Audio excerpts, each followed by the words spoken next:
Subject का है वो उसका अलग अलग डेट निर्धारित है, लेकिन मैथ्स की बात करें तो 27 फरवरी। ठीक है, ये चीज आपको भी क्लियर है और मुझे भी क्लियर है। ठीक है, आगे बढ़ते हैं।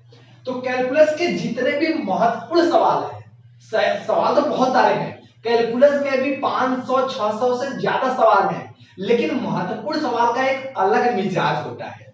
तो हम महत्वपूर्ण सवाल देंगे, ठीक है, जिसके 44 अंक बनेंगे, सिर्फ कैलकुलस से बनते हैं। तो बाकी 100 में से 44 अंक इसी से प्राप्त कर सकते हैं भाई, ये हर जगह लिखा है, बता देते हैं। और 10 वर्षों से जो लगातार आ रहे हैं, सिर्फ वही क्वेश्चन मैंने इंक्लूड किया है, बाकी क्वेश्चन को मैं इंक्लूड नहीं किया हूं। ठीक है, जो लगातार 10 सालों से आ रहे हैं उसी चीज को। आगे बढ़ते हैं। देखो भाई, 44 मार्क के जो कैलकुलस है उसमें प्रश्नों के प्रकार जो है वो कैसे आ सकते हैं। देखिए, कैलकुलस से 1 मार्क्स के भी क्वेश्चन आते हैं, 2 मार्क्स के भी क्वेश्चन आते हैं। जितने भी यूपी बोर्ड के विद्यार्थी वो ज्यादातर ध्यान दें, क्योंकि यूपी बोर्ड वालों के लिए स्पेशली मैं बता रहा हूं। 1 मार्क्स के लिए ऑब्जेक्टिव क्वेश्चन भी आते हैं, 2 मार्क्स के भी आते हैं, और 5 मार्क्स के भी आते हैं, और 8 मार्क्स के भी आते हैं। तो मैं स्पेशली 44 अंकों के लिए मैं जो बता रहा हूं, ये स्पेशली 5 और 8 अंकों के लिए बता रहा हूं, क्योंकि जब बड़े अंक आप प्राप्त करने की कोशिश करते हैं तो छोटे छोटे जो अंक होते हैं वो आसानी से गेन कर लेंगे।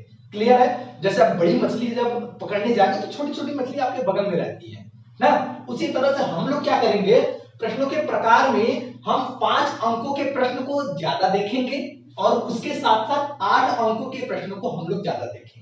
और यही दोनों हम लोग अगर पूरी तरह देख लेते हैं तो 1 और 2 अंक के भाई ये तो हमारे आगे पीछे घूमेंगे, है ना। तो आपको क्या करना है, आपको 5 अंक और 8 अंकों के प्रश्न को ज्यादातर ध्यान से समझना है, क्योंकि यही चीजें हमें करके जाना है और यही सॉल्व करके जाना है।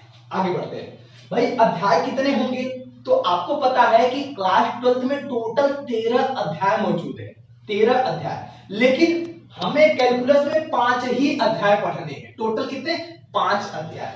अब ये 5 अध्याय कौन कौन से ये भी बता देते हैं, और इस टोटल 5 अध्याय से कितने अंक मिलेंगे, 44 अंक मिलेंगे।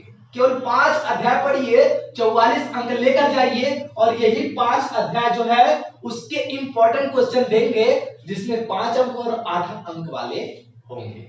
क्लियर है भाई? हाँ, केवल क्वेश्चन नहीं देंगे, सॉल्यूशन भी देंगे। तो क्लियर, एकदम धैर्य बना के बैठ जाइए, जो आगे बता रहे हैं उसको समझिए। 5 अध्याय के जो नाम है वो कौन कौन से अध्याय है, पहले ये भी क्लियर कर लीजिए।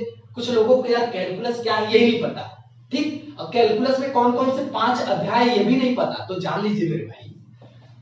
इस अध्याय में जो शामिल है, सबसे पहले सातत्य तथा अवकलनीयता चैप्टर शामिल है, जो चैप्टर नंबर 5 नंबर पे आता है। ठीक, सेकंड नंबर पे जो आता है वो अवकलज के अनुप्रयोग आता है, जो चैप्टर नंबर 6 पे निर्धारित है। ये जो मैं लिस्ट दिखा रहा हूं ये कैलकुलस के अंदर आता है। ठीक, नेक्स्ट समाकलन। समाकलन अपने आप में बहुत बड़ा, कह लीजिए कि बहुत बड़ा एक समुद्र का काम करेगा, बहुत क्वेश्चन उसमें शामिल है, तो ये भी समाकलन जो है वो कैलकुलस के अंदर आता है। आगे बात करेंगे तो ये है समाकलन के अनुप्रयोग, इसी का थोड़ा सा प्रो वर्जन कह लीजिए, जैसे आप समझते हैं। इसके बाद जो अगला आता है वो अवकल समीकरण आता है, ये चैप्टर नंबर 9 आता है। तो देखिए 5, 6, 7, 8, 9, तो इस प्रकार से 5 से 9 चैप्टर जो लगातार आते हैं वो कैलकुलस के अंतर्गत आते हैं। ठीक है, उसको इस श्रेणी में डाल दिया गया है, और जो कैलकुलस के अंतर्गत आते हैं उससे 44 अंक सवाल पूछे जाते हैं। ठीक, चलो आगे बढ़ते हैं। तो अब इसमें जो बहुत